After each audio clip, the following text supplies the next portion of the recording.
Hey there, fellow stressors. Welcome to the Stress Mess Podcast. I'm Samantha Elizabeth, the founder and master coach at Samantha Elizabeth Coaching and Consulting. As a self-proclaimed stress mess, I've discovered the true gravity of stress and its sneaky influence on every aspect of our lives. A couple years ago, I had a health scare caused by too much stress. And after my doctor's orders to stop stressing, I went on a journey to uncover the secrets of stress management. Join me and my guests on this unfiltered journey from stress mess to stress less. Hi, everyone, and welcome to the first episode of the Stress Mess Podcast. I'm Samantha Elizabeth, and as the intro said, I'm your host for the Stress Mess Podcast. I'm so excited to be doing this podcast, honestly, and can I be honest with you about something? Okay, here it goes. I've been stressing about bringing you a first great episode of this podcast, and I'm a perfectionist. It's part of where my stress comes from, is that I feel like everything needs to be top notch. So I'd really appreciate any feedback that you have, on this podcast. I have an email address that you can email me at. That is stressmesspodcast@gmail.com. Please email me. You'll have plenty of opportunities to email me with your stories and everything, but more into that later. First off, I'm a stress mess. Hello. And that's okay. That's okay to be a stress mess. And that's one thing that I have learned, is that I have become friends with my stress because I know it's a part of who I am. Stress is just a normal part of my life, and it's how I deal with stress, or how you deal with your stress, that makes all the difference. So I have to ask you, is your stress your enemy, your frenemy? Is it your bestie? What is it to you? Let's explore that. What I wanted to talk to you about today is stress and searching for a job. And I know I have a lot of friends that are searching for jobs right now. A lot of my LinkedIn connections, are also searching for jobs, and it's not easy. I understand. The game has changed in the marketplace. It is an employer's market right now. This is the year of 2023. And what you need to do is you need to make yourself really attractive in the marketplace for potential employers.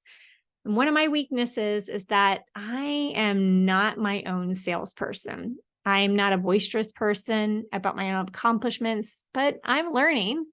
And I got to say that I was out of work for 6 months after getting the layoff, and it was stressful. But let's back that up. I want to talk a little bit about my career and kind of how I got to be where I was in my career, and, about being laid off too. So I want to say that I started work when I was 12 years old. At one point in high school, I even had 3 jobs at one time. I was working for a radio station, an essential oils company, and also working at like Ross or something like that, department stores. But it was my first serious job when I was 19. It was for a small company. And that really taught me a lot about office life. I was also putting myself through college at that time. And needless to say, from an early age, I put a lot of pressure on myself with lots of jobs and things to do, and, always feeling that I needed to be very productive. So after that first serious job that I had, I continued to go to college, and I started working for a major technology company, and I was with them for about 13 years. I had a higher level position in the company towards the end of that, and I had a lot of responsibility, and I put a lot of pressure on myself to be perfect. The company that I was with, that technology company, it had just gone through a major change, and I was leading a team, and I had a lot to deliver with my team. But I gotta say, in 2015, I had a panic attack at work. I've never had a panic attack at work before. I've never really had a panic attack before that either. And that was super embarrassing. So picture this. I had a major presentation to deliver in the afternoon. It was the morning. And I was putting together the final touches of my presentation. It was a 97 slide PowerPoint. I remember this because it's burned into my brain. And then all of a sudden, my PowerPoint came up and it was corrupt. I didn't know what to do. I started panicking. I tried to recover it. There was nothing that I could do myself. So I ran to IT. I physically picked up my computer and ran all the way to IT. And they discovered there was no way to recover it. That was it. I was dead in the water. And I was about to host a Thanksgiving lunch as well, too. So as I was walking back to my desk, the dread set in and I started to cry. I couldn't stop crying as I was walking back, and I was walking down the hall, and it was quite a trek from IT all the way back to my desk. And I was just crying, and I can see people looking at me in the hall and thinking like, what is wrong with this chick? And that's when I realized I couldn't stop crying. And I went over and handed off my hosting responsibilities for the Thanksgiving party to one of my dear friends. And then I went home and I spent the rest of the day in bed crying and wondering what was wrong with me. That's just the beginning of this. In 2016, the company was going through major changes again. And the major change that they were going through is that they were going through layoffs. And unfortunately, I was affected by those layoffs. That layoff took a major hit on my self-worth. I had that old school mentality that I was going to retire with that company. And then suddenly it felt like I was untethered and I was just floating into space and not knowing what to do with myself. It took me 2 months to find a job that I loved, but during the time of layoff, I was really shaking things up.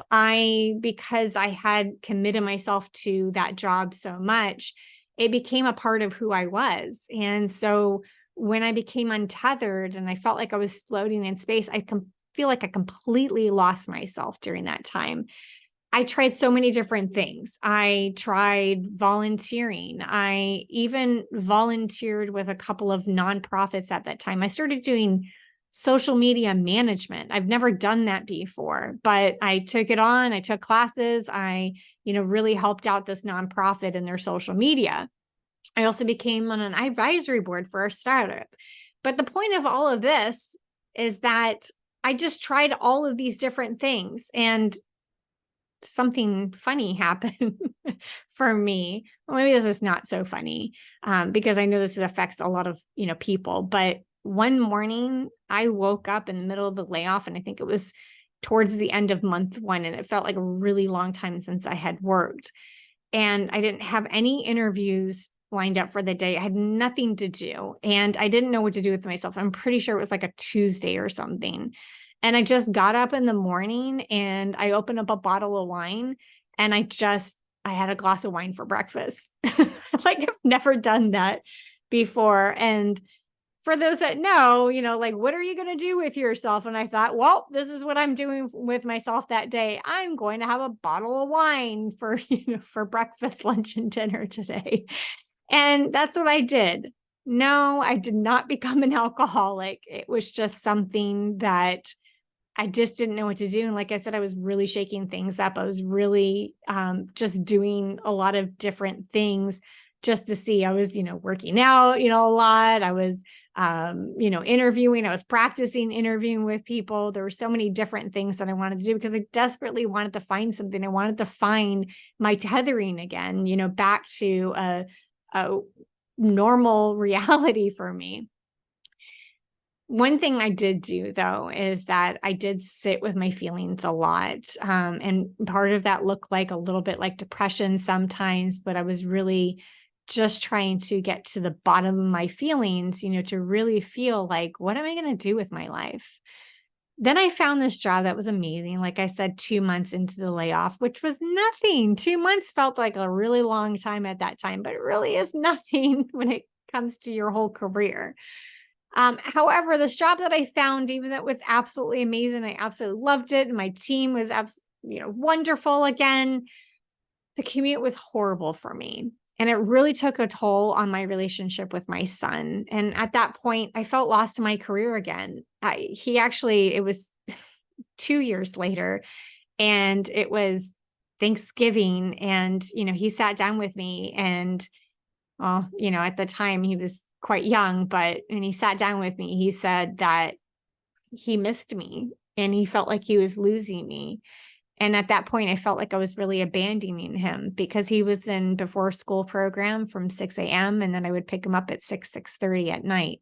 He had a long time at school. We barely had any time. And I was exhausted. I was exhausted from my commute. And, I was exhausted, from working really hard all day, that I just didn't want to do anything at night. And I had a really hard time keeping up on homework with him. And so I had to really make a tough decision. I got to say that was, it was 3 times tough, to make the decision to leave that job. In 2018, as most of you know, I started coaching. I was working full time, and I really wanted to take control of my own career, my own development. And when I started coaching, I got my coaching certification. I went and, started my business, Samantha Elizabeth Coaching at that time. Now it's Samantha Elizabeth Coaching and Consulting.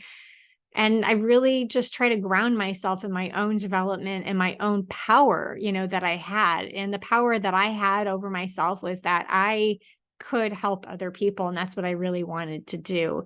Working for that amazing company, before that I had to leave, I really wanted to give myself that power back again and give power to other people as well, too. And that's the reason why I got into coaching. In 2022, I started working for a company. And once again, I thought, this is the company that I'm going to retire with. But then the funniest thing happened.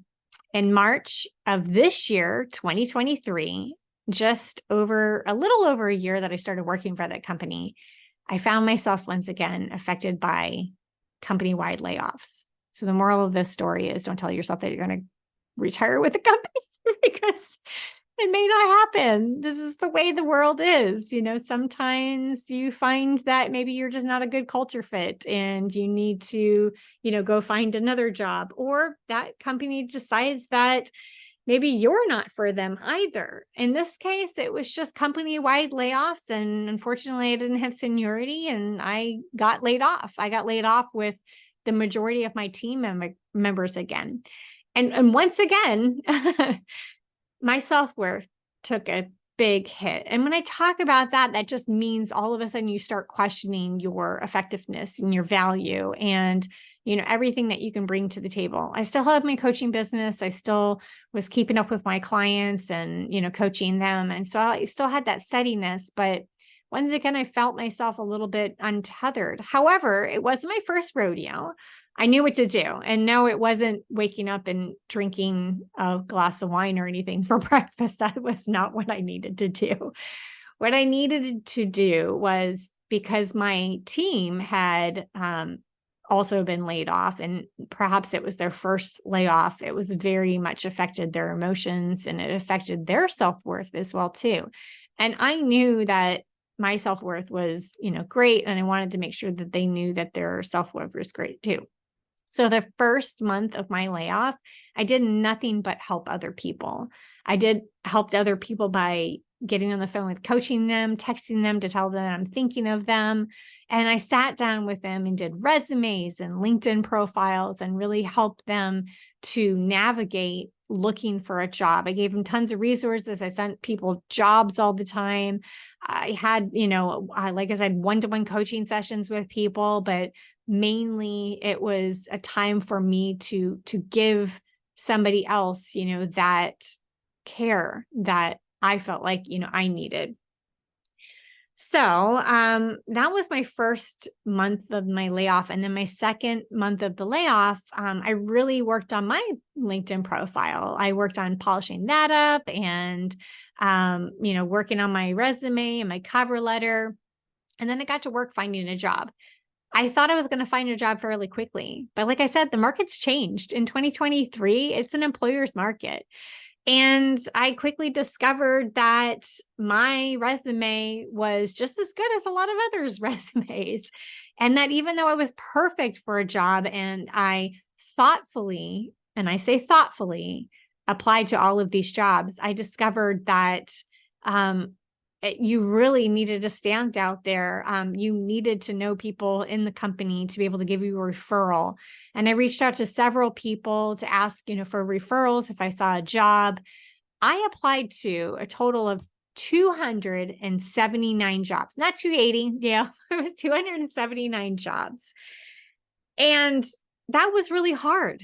Every single time I submitted an application, when I say I thoughtfully applied for these jobs, that means company research and looking at my resume and customizing it for that job, really studying the job description and knowing that I had stories or examples or, things behind that. So if I did get an interview, I was ready for it. But I didn't get a lot of interviews. And it's because it's so highly competitive. In fact, I went to go apply for a job that had just been posted. And I saw that it was just posted. It showed just posted on their website. And when it just posted, I saw it. This is a perfect job for me. So I went ahead and applied for it. And once I was done with the application, which took about 20 minutes because it was one of those ones where you have to enter everything in manually. Once I was done with it, I refreshed the page and saw that there was over 250 applications for it already. So within 20 minutes, 250 applications. And by the end of the day, there was over 1,000 applications. So got to say that that's very competitive. And how do you stand out there? I'm not going to tell you that exactly right now. We'll get to that. So with companies and applying for them and not really, having an insider or anything with the company, a lot of times companies do ghost you. And ghosting would not necessarily mean that you applied for the job and they never got back to you. A lot of times you do get that confirmation email that says, thanks for applying.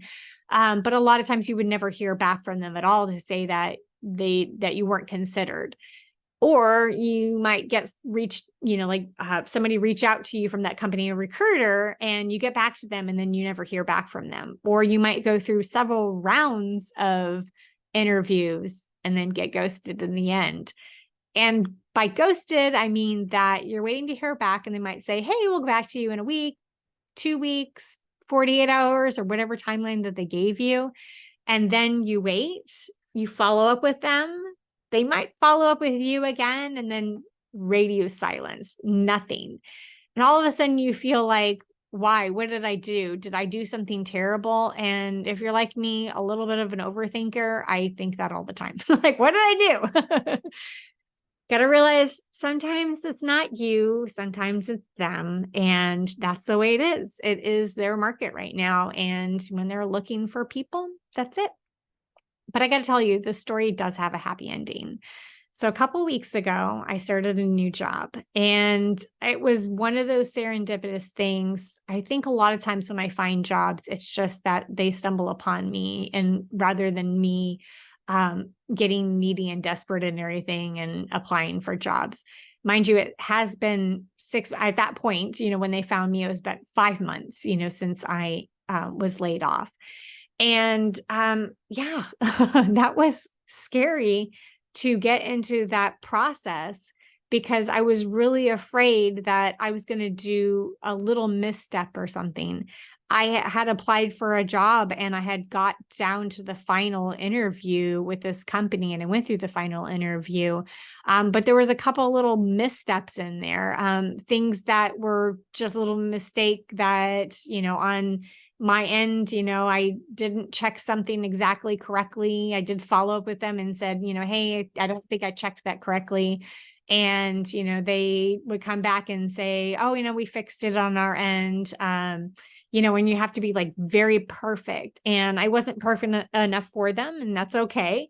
So I didn't get that particular job, but I did get this job and I got this job because it was the right fit for me. And I got to say that a lot of times when you're applying for a job and you hear back and you get that rejection letter that, sorry, we didn't choose you, we went with another candidate, or we're closing this because we fulfilled the role internally or something like that. it wasn't the right job for you. And I know that's really tough to hear, because when you get those, you just feel like this was the job for me. This is the perfect company. This is the perfect role. I was perfect for it and everything. But, you got to realize that that's not your job for you. So when they found me, it was something where it was a yes all the way. It was one of those things. It was kind of scary, because there was a couple of things, about the job. Yes, there was a commute again. And I was a little afraid of that, because I was afraid of my relationship with my son once again and being able to be there for him. But I knew that I also needed to make a sacrifice, and I made the perfect sacrifice, for this, because this job has been amazing so far. I'm on week 3 already, which is why I've been stressing about doing this podcast and rolling out this podcast, knowing that I'm starting a new job. And I really wanted to make this first episode of the podcast really awesome for you guys. I do want to say that the one thing I did that was helpful while job searching, or I'm sorry, I'm going to start that over again. The one thing that was not helpful when I was job searching, and I know people mean well, but if you're not in the situation that you are looking for a job, it could lead into some toxic positivity. And what I mean by that is, like I said, I know people mean well, but when people say, oh, don't worry, when one door closes, another one opens. When you're deep into looking for a job and you're starting to feel a little desperate, that doesn't seem very helpful, right? Because you're in it. You're in this swirl of the storm or whatever it is. Or if somebody says, don't worry, you'll find something soon, or that one wasn't for you, it doesn't necessarily feel helpful, because it's not easy in this job market right now. There's a lot of companies that are doing layoffs, and with those massive layoffs, then all of those people are back on the market, and then they're joining all of the other people back on the market. So you know what is helpful during this time? So if you know somebody that is looking for a job right now and they're not having any luck, they've been laid off for months, and in my case, it was 6 months, there's other people that have been laid off for 9 months, a year and a half, and they're still looking, and they might take some side jobs, here. For me, during my 6 months, I took some time. I did a couple of inexpensive vacations, so that way I can really clear my head and figure out what I wanted to do. I wanted to be able to fully commit myself, to a new job and not feel down and out about myself. I really wanted to bring that positivity back. I wanted to stress less during that time. It's really hard. So what was helpful is that if you know somebody that is looking for a job, and like I said, if they're not having any luck, then be helpful to them by reaching out to them and helping in any way that you can. And when I talk about that, it doesn't necessarily mean that you have to find them a job yourself. I had somebody recently reach out to me, and they said, hey, if you know any jobs, and I said, here's tons of resources to be able to find jobs. Here's some groups that are always, looking for people. There's a couple of companies that I sent to this person, and I said, you need to network, with people. That is the main thing right now. And so they said, okay, well, great. Just let me know if you see anything. And I said, no, you got to do the work. So if you know somebody that is struggling to find a job, tell them, do the work. You got to get out there. You got to, network. And, for you to help that person though, introduce them to people that can help them. If you can't help them yourself, introduce them to people that can help them. Or just sometimes just reaching out and letting them know that you are there to help if they need help, or, trying to find, some way to help them, ask them, have a conversation with them. If you are looking for a job, I advise you to, yes, apply for a job. Sometimes you're not going to find the job by applying to jobs. Sometimes the job is going to find you. So update your LinkedIn, put that you're looking for work out there. Update your title, your headline on LinkedIn to show exactly what your expertise is. Update your LinkedIn so it has all those keywords of what people might be looking for, because that's how my job found me, is that, I'm a little bit of a unicorn because I have communications and employee experience and, all of these, different expertise to roll up to a well-rounded employee experience manager. And that's the thing, that's the thing that somebody might be looking for. And that's what you need to really do to stand out. So I'm advising you of that if you know somebody that's looking, reach out to them, see how you can help them, introduce them to people in your network, introduce them to, people that might be able to help them as well too. Or just reach out to them and let them know that you're thinking of them, and that, that you hope, that they, find a job soon. And then please, reach out, tell them to reach out to you if they, can find anything that you might be able to help with. If you are that person looking, like I said, make sure you polish everything. Make sure you customize your resume and your cover letter. Yes, sometimes cover letters are necessary for those standard, type of jobs too, or those companies, that are very traditional. If you're not looking for a traditional company, then you might want to forego the cover letter, but it does add a little something about yourself that your resume can't really tell about. Customize your resume, but at the same time to go to those networking events, go to those development events, go and visit friends that you haven't seen in a while, and, really start to jog about like, what do you want in your career? And then I don't want to say this, manifest it. I really don't want to say that, but I do want to say that because I really want you to stay positive. I want everybody to stay positive, about this. And I am going to be really honest. I wasn't always positive. I felt like I was on a roller coaster during my 6 months. I felt like ups and downs. I felt like something was going to go wrong in me actually getting this job. I was so nervous. I was overthinking. I was stressed. And it was one of those things that I needed to discover how to stress less during that time. So I encourage you to follow that advice or don't, and that's okay. Do it your way. You just got to find your own path, in this whole job search journey, or if you know somebody that is looking for a job right now. So that is the first episode of the Stress Mess podcast. Thank you so much for being with me today. There will be a little outro that you'll listen to here in a second. But I do encourage you that I want one thing. Oh, there actually will be, I'm sorry. Oh, this is the first episode of the podcast. There's going to be a little bit more than an outro. There is going to be something funny that I'm going to share here in just a second. So this podcast normally goes that there's going to be a portion where it's stress management. I will have guests on the podcast. I have guests lined up for you. I'm so excited to be able to interview them and get them out there in those episodes for you. Episodes will drop every Monday, and you just make sure that you subscribe, review this podcast wherever you are watching it, comment on YouTube. But the one thing that it would going to be really, really helpful for me is that this next segment is called The Funniest Thing Happened.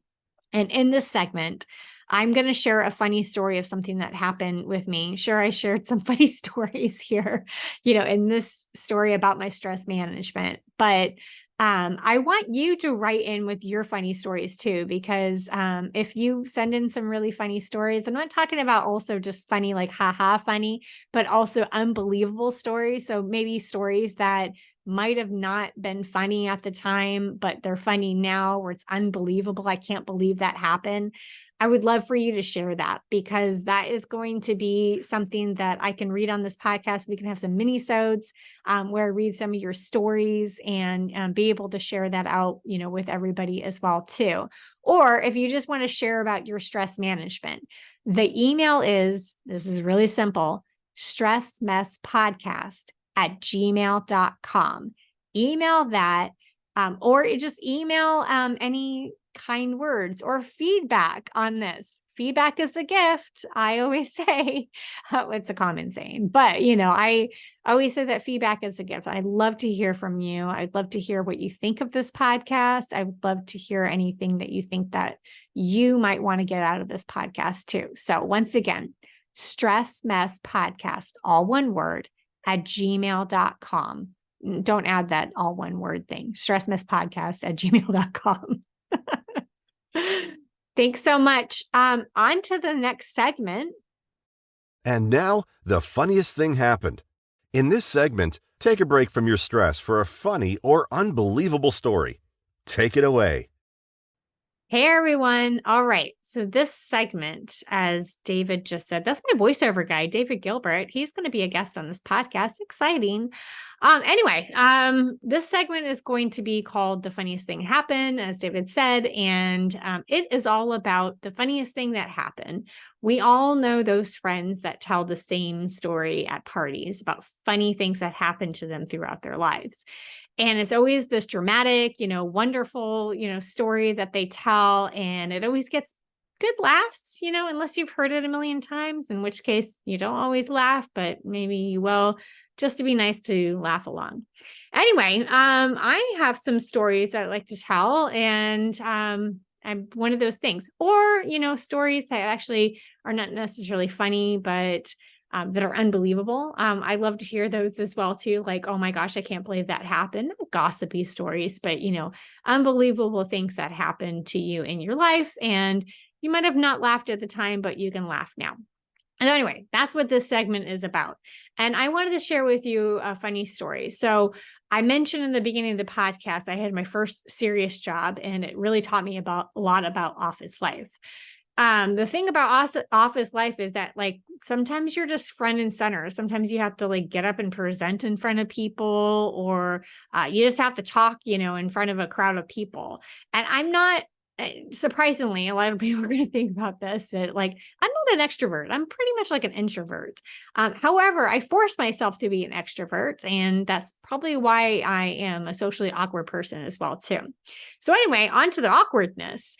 So my first serious job, and I was the office administrator, for this company. And being an office administrator, part of my job was receptionist. And so part of that I was answering phones. Now, mind you, this is a very small office, and it was really hard to get people to answer the phones for you when you had to take lunch or go to the bathroom. And in this particular case, I used to take the phone with me to the bathroom. Not that I would answer it in the bathroom, weirdos, but I would actually answer it on the way to the bathroom or on the way back. And I know you think this is where it's going, but in this particular case, I did not bring the phone with me. So therefore I was rushing to and from the bathroom, and the hall was quite long, and I couldn't, I'd have to rush back to my desk to be able to answer the phone.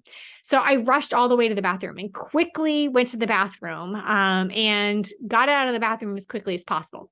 And so I was actually kind of running, half walking back to my desk to make sure that I didn't miss a phone call. And as I was doing that, I felt a little breezy, and it was the unmistakable sign that my fly was down. And I was walking back into the office with all of these people back in the office. And I thought, oh, shoot, they're going to see me with my fly down. How embarrassing. So I quickly ducked into the storage room, which just is halfway down the hall. I quickly jumped into the storage room, and I zipped up my fly. And as I was zipping up my fly, I looked up, and guess what? The owner of the business was there with a couple of clients in the storage room, and he was showing them some equipment. And there I was, just busting into the room, zipping up my fly in front of them. What did I do? I didn't know what to do at that point. So I just kind of waved at them, turned around, and walked out. And I was so embarrassed. And I got all the way back to my desk. And guess what? I got a phone call right away. And I just resumed my day. So there you have it. There's my funny story.